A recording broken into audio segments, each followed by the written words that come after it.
meu nome é Igor Rafael Cinco, sou cirurgião vascular e endovascular, diretor aqui da Clínica Endovascular São Paulo. Vou falar para vocês sobre o AVC, alguns mitos e verdades sobre o acidente vascular cerebral. Acidente vascular cerebral é um problema circulatório que acontece no cérebro. Ele tem duas grandes vertentes. Você pode ter um acidente vascular, um AVC isquêmico, quando falta sangue, falta oxigênio, um acidente vascular hemorrágico, quando sangra. O hemorrágico está muito mais relacionado com aneurismas cerebrais. Aneurisma cerebral é uma dilatação de um vaso, né? Pode acontecer em qualquer artéria do corpo. Por algum motivo, algumas pessoas têm uma tendência de ter esses aneurismas cerebrais e tem a chance de romper. Quando ele rompe, tem um sangramento, é uma emergência, uma situação grave, precisa de cirurgias muitas vezes. Muitas vezes essa pessoa pode ter algum sintoma, dor, cefaleia ou mesmo assintomática no exame de rotina, identifica esse aneurisma. E aí você pode fazer o tratamento, tanto com cirurgia aberta quanto com endovascular. Quem trata o aneurisma cerebral é o neurocirurgião ou o neuroradiologista intervencionista, que é quando vai fazer por endovascular. Nós da cirurgia vascular, nós tratamos as artérias fora do cérebro, da mandíbula aqui para baixo. E o que entra relacionado à nossa área com AVC? O AVC isquêmico. A grande parte dos AVC isquêmicos, eles podem estar relacionados com doença nas carótidas ou algum probleminha no coração. Às vezes um coração mais fraco, com fibrilação, com arritmia, uma insuficiência cardíaca, pode formar um trombo, um coágulo ali, esse trombo coágulo migrar e ir até o cérebro e entupir a circulação. Essa é uma das formas, o AVC isquêmico embólico. A causa mais comum é o AVC isquêmico por conta de aterosclerose, que é a doença das carótidas. Aterosclerose é enrijecimento e envelhecimento dos vasos. Elas podem acontecer, esse enrijecimento e envelhecimento, em qualquer artéria do corpo. Pode ser nas artérias cerebrais, nas carótidas, nas coronárias, nas artérias renais. Qualquer artéria do corpo, dos membros inferiores, das pernas, dos membros superiores, acontece esse envelhecimento. É um processo natural. Todo mundo vai ter algum grau de aterosclerose quando tiver 80, 90, 100 anos de idade. No entanto, os fatores de risco, como diabetes, pressão alta, tabagismo, sedentarismo, obesidade, tudo isso acelera esse processo de aterosclerose, esse processo de envelhecimento. Então, ao invés de acontecer aos 80 anos, 90 anos,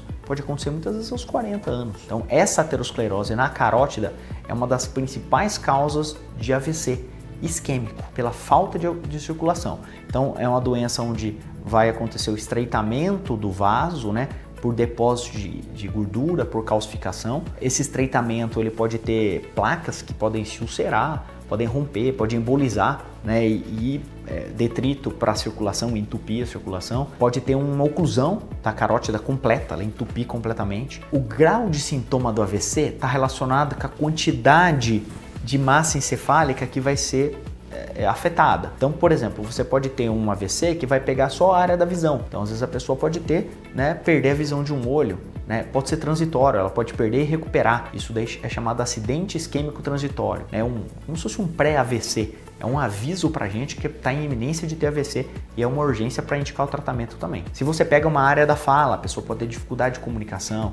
Você pode pegar uma área da movimentação, então perder um lado do corpo, por exemplo, a movimentação, uma hemiplegia, onde a pessoa não consegue mais mexer a mão, não consegue mexer o pé, caminhar normalmente por conta dessa sequela. Pode ser parcial, pode ser total. Então o AVC, quando ele acontece, vai ter uma perda de neurônio, uma perda de massa cerebral encefálica, isso que vai gerar o sintoma. No momento agudo, quando tem um AVC, a gente não sabe exatamente a quantidade de neurônio que está sendo afetado e o grau de sequela que vai ter aquilo lá. Só que a gente consegue minimizar isso daí. Quando a pessoa tem um AVC, você consegue entrar lá, injetar medicamento, fazer dispositivo de aspiração, tirar esses trombos cerebrais, restituir o fluxo cerebral e isso daí vai diminuir a chance de complicação, a chance de sequela. E tem um tempo determinado. Quanto mais rápido, maior a chance você tem de ser efetivo nessa sua abordagem quando a pessoa já teve o AVC. É por isso que é importante ter acesso a hospitais onde esse protocolo, esse sistema de atendimento seja rápido, em 6 horas, 12 horas, no máximo 24 horas, seja feito algum procedimento para desobstruir esse vaso, essa artéria do AVC isquêmico. Então, quando o paciente tem um AVC, quando ele chega na emergência, a primeira pergunta que a gente tem que fazer é hemorrágico ou é isquêmico? Sangrou ou entupiu a circulação? Se sangrou, a gente tem que fazer os cuidados específicos para o sangramento. Se for obstrução, a gente tem que diagnosticar o porquê foi obstrução e indicar um tratamento precoce rápido para desentupir aquele vaso. E como nós podemos fazer para evitar que aconteça esse AVC?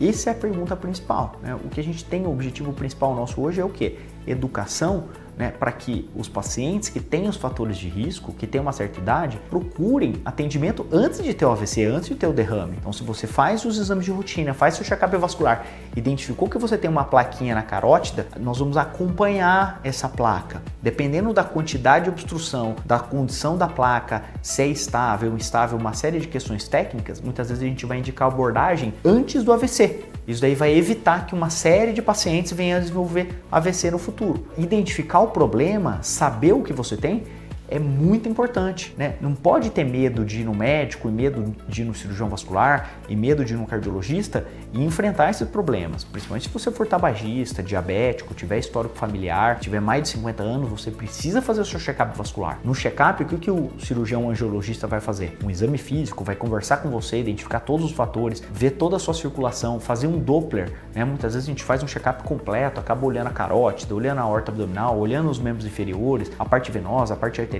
Então, sim, tem uma ampla gama de situações onde a gente consegue identificar previamente, né? Então, a mensagem final desse vídeo aqui que eu queria deixar para todos vocês é importante entender, né, os problemas, né? Se você está pesquisando isso daqui porque, né, teve algum evento na família, conhece alguém, teve um AVC, então essas são as causas principais de AVC, né, que você já entendeu. Existe tratamento quando teve AVC para minimizar a sequela, mas o grande segredo é não deixar acontecer o AVC, tá? Para isso você precisa saber o que você tem. Então, se tem algum familiar, alguém que tem algum desses fatores de risco, né, não custa nada enviar o vídeo, conversar e falar, olha, você já fez seu check-up vascular, já identificou se você pode ter algum risco de ter um evento vascular, né, no futuro? Então, esse check-up é fundamental para que a gente consiga identificar os problemas e evitar as complicações, que é a nossa missão aqui, nosso objetivo principal é entregar vida, né, entregar qualidade de vida para todos os nossos pacientes, né, para todo mundo que nos procura, tá bom? Espero que tenha gostado desse vídeo. Se você gostou aqui, curte, compartilhe, envie para quem possa ter interesse, né? E obrigado pela audiência. Pode contar com a gente aqui nas respostas, nas dúvidas, podem entrar em contato. Até o próximo vídeo,